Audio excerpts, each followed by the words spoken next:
News पहुंचाएगा आप तक हर खबर।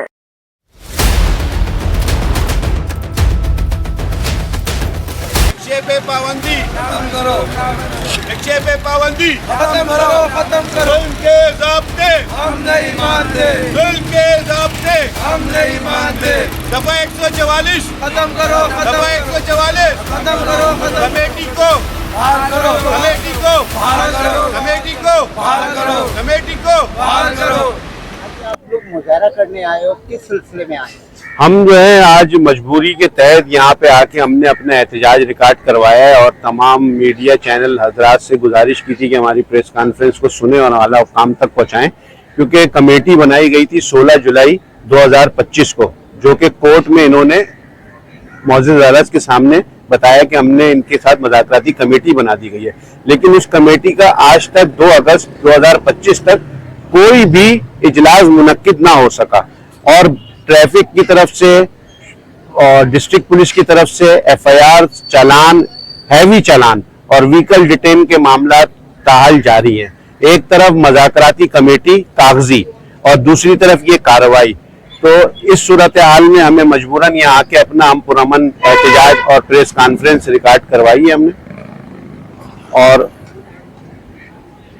कोशिश हमारी यही है कि हम पुरअमन तरीके से अपने मुज़ाकरात इनसे कर लें और अपने मामलात को सीधा कर लें। जैसे कि वज़ीर आला साहब ने 1 अगस्त से कराची में खुशियां मनाने का, 14 अगस्त की खुशियां मनाने का ऐलान किया है, तो हम उनसे भी गुजारिश करते हैं कि उनकी हिदायत पर कमिश्नर कराची ने कमेटी बनाई है, उन्हीं की हिदायत पे ये मुज़ाकरात भी हो जाने चाहिए और हमारे ड्राइवरों को SOPs के तहत शहर भर में चलने की इजाज़त दी जाए। सर, आप क्या समझते हैं कि ये सिर्फ कानून जो है नंबर प्लेट का, चालान का, वो सिर्फ और सिर्फ कराची के अंदर ही क्यों है? देखिए, इस मामले में तो बहुत सारी सियासी जमातें सही बात करेंगी, हमारा सियासत से किसी चीज से कोई ताल्लुक नहीं, लेकिन बहैसियत कराची के शहरी इस बात पे हम भी सोचते हैं और ये बात आला हुकाम से कहते हैं कि ये सारी चीजें सिर्फ कराची पर ही क्यों लागू, लेकिन कानून सब जगह अमल दरामद होना चाहिए और कानून पे तमाम शहरियों को अमल करना चाहिए। यहाँ पर कमिश्नर साहब की तरफ से एक कमेटी तश्कील दी गई, फिर उस कमेटी के तहत DIG साहब के पास, DIG ट्रैफिक साहब जो है पीर मोहम्मद शाह साहब, उनके पास मीटिंग हुई। उन्होंने भी 4 अफसरानों पर और 2 एसोसिएशन के लोगों पर, जिम्मेदारों पर एक कमेटी तश्कील दी और यकीन दहानी कराई गई कि कुछ ही दिनों में इंशाल्लाह इन लोगों का रोजगार बहाल किया जाएगा और 144 हटा दिया जाएगा। मगर कोर्ट भी पेश हुए, कोर्ट के उस पर भी जो है ना कोई वो ना हो सका।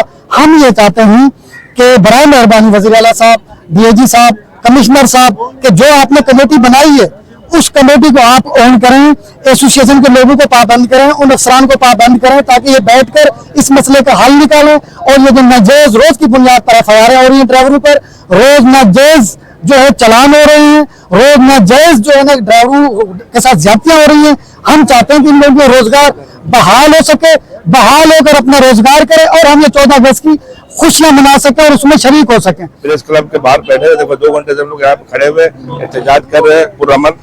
कोई इसमें शोशापा या किसी में ध्यान नहीं है। गवर्नमेंट को भी हम समझते हैं, गवर्नमेंट भी हमारे लिए बुरा नहीं चाहेगी, ना हम चाहेंगे उसके बुरे लिए। सिर्फ हमारे थोड़ा सा तकलीफ है गरीब आवाम के लिए, उस हवाले से आज हम प्रेस क्लब के बाहर आके खड़े हुए हैं और रिक्वेस्ट है हमारे प्रेस क्लब के जितने लोग हैं, बड़े अलकार जितने भी है लोग, अफसरान जितने हैं, जितने गवर्नमेंट है, उनसे हम रिक्वेस्ट कर सकते हैं। हमारे पास कुछ भी नहीं, हम लोग गरीब आवाम है, ठीक है ना। हमारे गरीब आवाम का मतलब यही है कि हमारे एक छोटा सा रक्षा का कारोबार है, रक्षा का इशू जो कारोबार से मुतासिर है, जिनको नौकरी नहीं मिल रहा है, वो लोग रक्षा किस्तों में लेकर, नगद में लेकर, जिस से उनकी बहाली होती है वो करते हैं। आज उनका रोजगार छिन गया है, पिछले 3 महीने से ज्यादा कबल टाइम हो चुका है, लेकिन उसके कोई रद्दो अमल नहीं हुआ हमारी गवर्नमेंट की तरफ से, ठीक है। अस्सलाम वालेकुम।